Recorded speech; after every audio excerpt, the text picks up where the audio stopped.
How to fix 5G not working in iPhone on iOS 18. Let's get started. First, launch your Settings app. Navigate to the option Cellular. Enable for the option Cellular Data. Then navigate to the option Cellular Data Options. Then navigate to the option Voice and Data.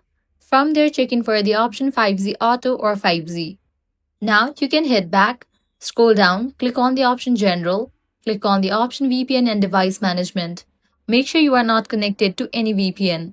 Head back, click on the option Date and Time. Enable for the option Set Automatically. Now head back, click on the option Software Update. If any new updates are available, just update it. Then you can head back, go back to the main page of settings. Now navigate to the option Screen Time. Now head over to the option Content and Privacy Restrictions. Make sure you have disabled for this option. Once you check this, again head back. Now navigate to the option General. Scroll down, click on Transfer or Reset iPhone, click on Reset Network Settings and go through the process.